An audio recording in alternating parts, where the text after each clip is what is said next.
12, and then it's Colin.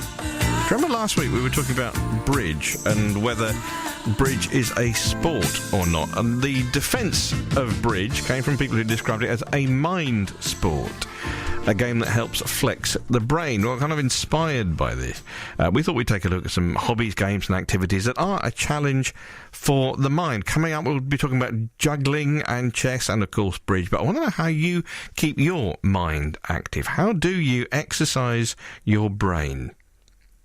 How do you exercise your brain, and how has that helped you? Tell me your story.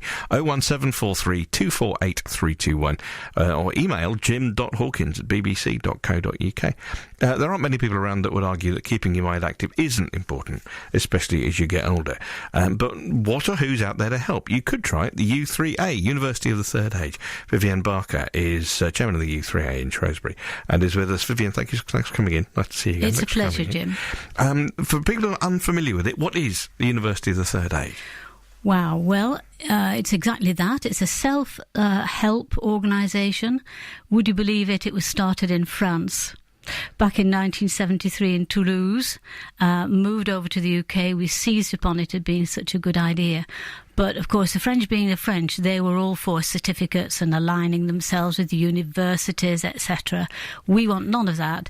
It's self-help. It's about learning for pleasure, basically, is the idea. And when you think about it, there's such a wealth of learning already there. We're all people who've basically retired or semi-retired, but we've got accountants, lawyers, teachers, you name it, all in there with skills themselves that they simply share with other people. And they're all done on a very practical basis. Somebody has an idea. At the moment, somebody wants to start a table tennis group. You ask about it. You get somebody to say they'll lead it. Even if they know nothing about it, they will lead it because you just help one another.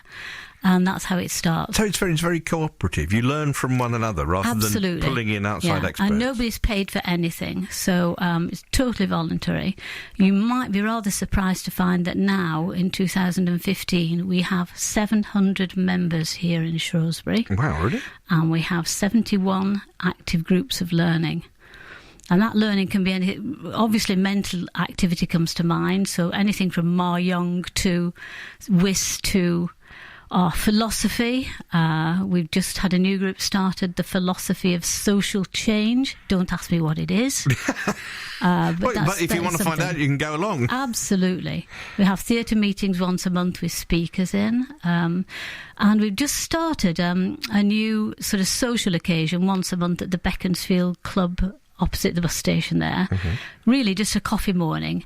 But we're now going to introduce a sort of tables around the room where you can go and sit and learn how to do a cryptic crossword. Oh, right. How to do a killer Sudoku. How to play whist. Just, if you want to do. If you don't, you just sit and gossip with the rest of us. But what drew you to it? What brought you to U3A? Well, me personally, it was actually an old school friend. Yes, we do remember our school friends. And she lives in North London and was going on about this U3A. And I said, are these letters? Is it a word? What is it? Tell me. And she told me all about it. And she was very into walking there. Mm-hmm. And it was from that I decided to look to see if there was a similar one in Shrewsbury. And indeed, a very active one in Shrewsbury here, excellent. And in a way, the results of all these activities, I mean, you just wouldn't believe what goes on. You can do, and physical activities too. We have walking is very, very popular.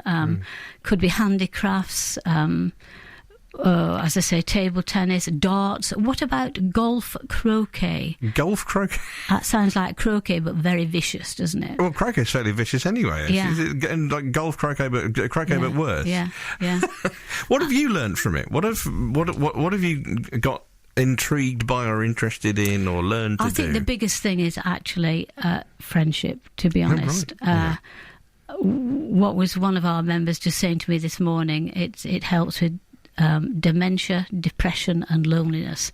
You don't join something like that to say, I'm going to combat future depression. That's not the way it works at all. But looking back, you think, wow, that's why I feel quite fulfilled and happy. We're the sort of people who probably volunteer as well and things like that. But the learning process is I mean, so popular is one group called Ukulele Playing. You know, it's just great to see at the Christmas party, or this huge gang of people, all retirees, and all singing away and bashing on the ukuleles. It's just raises the spirits. It's just amazing. So if someone joins U3A, do they then is there then kind of some obligation on them to join a group and start finding out about something? Surprisingly not. No, you can come along, simply join. £16 a year is our membership fee, and then that's it. For that, you've got a monthly meeting at the Theatre 7 with a speaker every month, and you got the coffee time once a month at the Beaconsfield Club anyway, even if you never want to join a learning group. Right. You might decide there's something you want to... we have groups learning Latin, foreign language groups. Anything you mention, we can either do it or will do it. What if someone thinks, I haven't got anything to share? I don't have any skills that I can pass on to anyone else. They're probably wrong, but they may feel that way. They are probably wrong, but they can probably go along and learn something themselves. That's the way to start, in a way. But certainly in the early days, you can imagine when it was a small, very keen group, if somebody said, we like conversational German, can anybody do German? No. But somebody would do it anyway, just simply buy a book, say, right, OK, we're going to learn together. Teach yourself German and work through it. Absolutely. That's the whole ethos of the organisation. It is driven by the members, clearly, and the members are going to get up and go people who want to do something to make a difference for other people and for themselves as well. Yeah. It does seem to I don't know that it attracts, but I don't know if you've noticed, Jim, in Shrewsbury, if you start talking to people and ask where do you come from, a lot of people come from elsewhere. There are a lot of incomers, mainly due to this wonderful town that we have here. And so, if you're an incomer and you've just retired, you're predisposed to looking for activities, things to do, things to improve your mind anyway. So, we're a sitting target, really, here in Shrewsbury for the U3A. And you're the Shrewsbury group. There are other U3As around the county, aren't there? There are, yes. We have a representative to keep us going in the network with Shropshire. That's Harold. He does that. And then, of course, there are annual general meetings nationally. There are 50 new U3As started every year over the country, so it's extremely popular and very up at one growing. A week. If someone wants to find out more, then what's the best way of them doing that? Look online, Shrewsbury U3A. Look at the web page. You'll see how to contact people there. If not me, we have people looking after the groups, looking after new members anyway. It's very easy. Just look it up there. And what one learning group would you like to start, but you haven't got around to setting it up yet? Either you or maybe someone's come to you. Well, actually, I haven't got the skill, but I'd love to do something like furniture restoration, sort of, cleaning up old antiques and redoing them.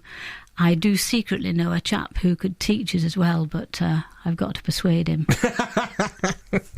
I'm sure you will, Vivienne. Good to see you again. Thank you very much for coming. Thank you, Jim. Vivienne Barker, Chair of Shrewsbury U3A, University of the Third Age. Search online for Shrewsbury U3A or search online for U3A, University of the Third Age, to find out more. Shropshire Song of the Month, this is Luke Wilde and the Japes, and this is 23 Minutes.